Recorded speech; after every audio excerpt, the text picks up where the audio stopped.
दोस्तों, इस दुनिया में सभी लोग खुश रहने के लिए कुछ ना कुछ करते रहते हैं, लेकिन क्या उन्हें कभी सच्ची खुशी मिली है? तथा खुश रहने का सीक्रेट क्या है? जिंदगी में खुश रहने के लिए किसी इंसान के अंदर दया की भावना रहना बहुत ज़रूरी है। तो आइए, इन्हीं कुछ बातों का स्वाद हम इस वीडियो में लेंगे, जानेंगे कि खुश रहने के तरीके। तो चलिए वीडियो को स्टार्ट करते हैं। स्टार्ट करने से पहले अगर आप हमारे चैनल पर नए हैं तो चैनल को कर दीजिए सब्सक्राइब, और वीडियो अच्छा लगे तो लाइक कीजिए, कमेंट कीजिए और शेयर कीजिए। चलिए तो बात करते हैं। अगर आपको खुश रहना है तो दयालु बनिए। खुश रहने के लिए किसी इंसान के अंदर की दया की भावना ही उन्हें अंदर से खुशी देती है, क्योंकि हमारे अंदर दया की भावना ही हमें एक अच्छा इंसान बनाती है। यह एक ऐसी भावना है जहाँ हम किसी इंसान को जज नहीं करते, बल्कि उसको समझने की कोशिश करते हैं। ये दया ही एक ऐसी भावना होती है जो हमें अपने आप को बेहतर बनाने का रास्ता दिखाती है, लेकिन हम इसे अपने लाइफ में कैसे लाएं, ये तो क्वेश्चन है ना।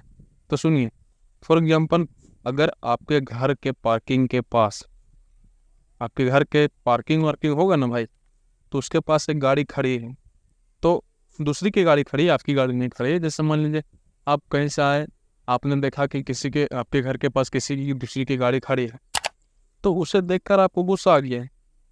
आपको गुस्सा आ जाता है, जाहिर सी बात है गुस्सा आना।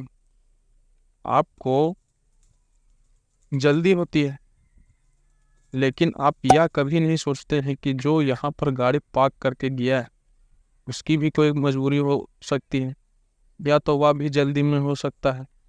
तो इस तरह से सोच के हम दया की मात्रा को हम बढ़ा कर छोटी छोटी खुशियां हासिल कर सकते हो।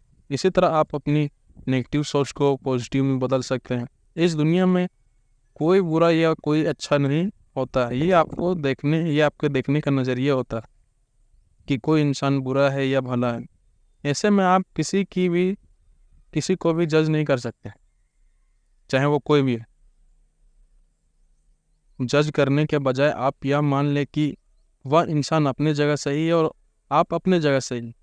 इस तरह से सोचकर आप खुद भी तथा अपने आसपास के लोगों को भी खुश रख सकते हैं। अब दूसरा पॉइंट क्या है कि दुख और सुख जिंदगी के दो पहलू हैं। समझिएगा, दुख और सुख जिंदगी के दो पहलू हैं। वह एक दूसरे के बिना दोनों अधूरे हैं, और हम दुख से बचने की कोशिश करते रहते हैं, लेकिन हम कभी यह नहीं सोचते या हम यह भूल जाते हैं कि जीवन का असली मजा तब आता है जब हम दुख का सामना करते हैं। आज के जीवन में हम यह समझते हैं कि जीवन में उतार चढ़ाव होना बिल्कुल लाजमी है।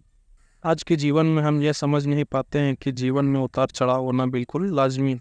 ये अलग है कि जिनको बचपन से सुख मिला है वह यह नहीं जान पाता है कि दुख भी लाइफ का एक हिस्सा होता है।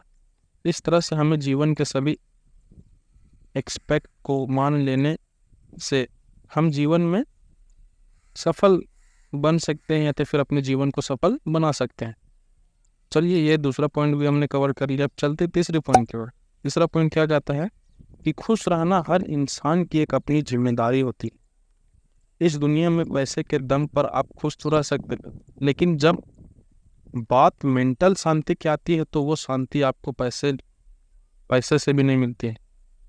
इंसान के लिए उसकी दया की भावना, स्पिरिचुअलिटी और कोमल मन का होना बहुत ज़रूरी होता है, क्योंकि ये आपको दर्द और पीड़ा से पैदा होने वाली इमोशंस से निपटने में मदद करता है, हम उम्मीद करता है।